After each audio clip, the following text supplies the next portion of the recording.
Okay, so I'm live on YouTube for the first time. Uh, I'm going to talk off the cuff again, like I always do on these Titanic videos.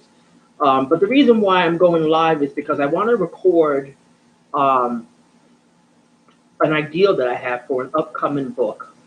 And I also want to save this video for anybody who wants to watch it at a later time. So I recently just got done writing my very first Titanic book. It's called The Life of a North Atlantic Liner. And I'm immensely proud of that book. I finally made it within the Titanic community, within the Titanic circles, because now I have an author page on the Titanic Book Club's Facebook website that you can look up on a later date, and I'll post it um, somewhere on YouTube. But now that I'm completed and I'm done with that book, and I've sold about 30 copies of the book, which is a very good amount of selling books for the first time. This is my very first book I've ever written, and it's self-published. It's got a little mistakes in there that I just looked at and realized that I may have to go back and do a second edition of that book. But I'm immensely proud of that book, and the fact that I was able to write it in 2 months, and I was able to get it edited and proofread by George Behe and my editor Francesca Forrest in 6 months, and get it published before 12 months is amazing in and of itself for a self-published book. Um, that being said, the purpose of this video is I'm thinking more and more about J. Bruce Ismay, and I've thought about him over the last few years. I made an off the cuff video about J. Bruce Ismay back in May of 2020. Giving my personal opinions on the man and what the man was like, and his personality and the way he behaved on the Titanic that night and stuff. But now I have an even more, what I would say, radical ideal is I want to write a fictional memoir about J. Bruce Ismay, because not much is known about J. Bruce Ismay after 1912, aside from the inquiries, aside from the sensational newspaper reports and articles which basically portrayed him as a villain. So we don't really know much about Ismay. There are only two books out, nonfiction books out about Ismay. One of them I've read, and it's by Francis Wilson. And in the Titanic community, particularly among some historians, it's contentious. Because according to some historians, there's a lot of falsehoods in there, a lot of sensationalism, a lot of things that didn't happen. And then there's a really good book that I haven't read yet that was written in 1961 called The Ismay Line. And I feel like that book, as far as a nonfiction book, is the most historically accurate book about J. Bruce Ismay, Thomas Henry Ismay, the entire Ismay family, really, going back to before Ismay was born, and just the detail and the creation of the birth of the White Star Line and how they got started and how it grew into this British premier steamship company. So we only have two books, but we don't really know much about Ismay. He's a very complex person. I shared my personal thoughts about Ismay that I won't say in this video because those are private thoughts of mine with historians. And through that, I have become more sympathetic to him. And, I thought about this a couple of weeks ago. Well, not a couple of weeks ago. I thought about it a couple of days ago, and I thought, what would Ismay say toward the end of his life if he had a chance to write a memoir? Because all we know about Ismay is he was a chairman of the White Star Line, he survived the Titanic, he was portrayed as a villain, and that's it, right? We don't know much about him. And I thought about it more and more, and I said, what if Ismay was able to speak his truth, tell his side of the story? What if he was able to actually make himself less of a villain? What would he say? And his wife Julia, because it caused him so much psychological pain and turmoil, it basically destroyed his life socially. I mean, he was able to move on, and he was able to serve on various maritime organizations. He was able to serve as chairman of steamship companies and insurance companies, and he was able to move on. He was able to work, and kind of carry on, with his life, keep calm and carry on. But the stigma of Titanic always followed him for the rest of his life. It was something that he couldn't get away from, even when he was living in Ireland, despite the fact that he found this beautiful place in Ireland that was facing the ocean, and the community loved him, and he seemed to be a man that was for the underdog, even though he was an upper crust um, Englishman. He donated to a lot of different charities. He donated to a lot of sailors organizations. He did all this stuff after 1912, and probably throughout his whole life. But all we know of him is that he's the coward of Titanic.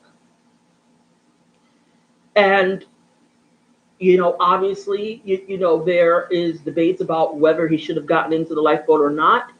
I feel like he was put in a situation that no human being should ever be placed in.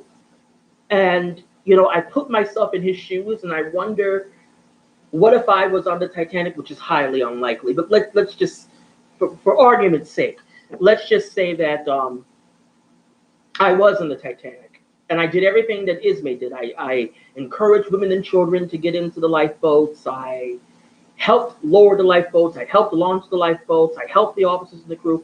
And then it's 2:05 in the morning. It's the lights are dim. It's practically pitch black. I can't see 50 feet away from me. All the women and children that are around me are gone, and this lifeboat is beginning to lower. And this is my last chance, because after that, that's it. The officers, they don't really even have time to focus on the lifeboat being lowered in front of them, because they're rushing to the starboard side on top of the officers' quarters to get the last starboard collapsible boat into the davits before the water, the icy North Atlantic water, washes them overboard.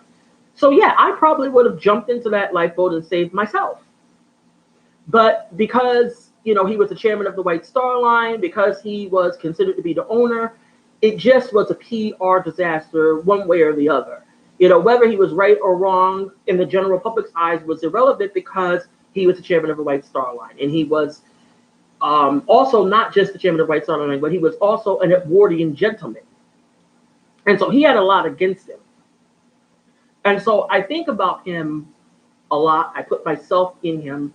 And if I was to write this memoir, I would try as hard as humanly possible to stick to the historical facts, at least as I understand them, because I just wrote a Titanic book. The book is basically a general summary of all of the 20, or I don't know, maybe 25 books that I've read over the 25 years of my life.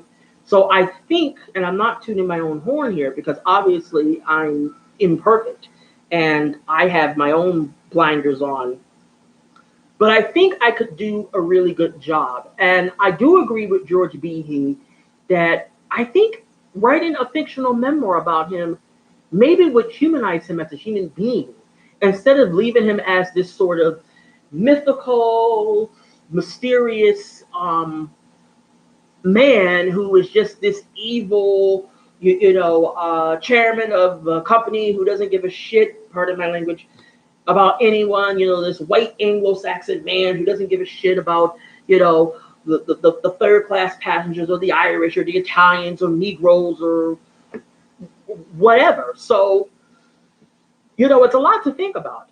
I think it would be a lot harder for me to write this memoir, and I already thought of the title. It would be called simply Ismay, a fictional memoir of a maritime prince. That's the title that I'm thinking in my mind.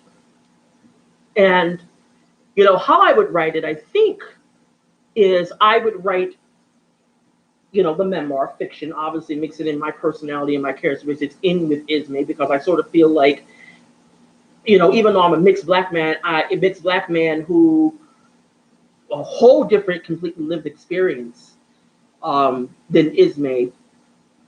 I feel for him, and I feel like I have some of that. I can be over demanding. I can be flamboyant. I can be over excitable about things. I can be aloof. I can be cold to people and all these things. So I kind of understand. It's weird to say that you can understand a person that you've never really met, but I can in some ways. And so if I was to write this memoir, I would mix in my personality with what I know about him historically.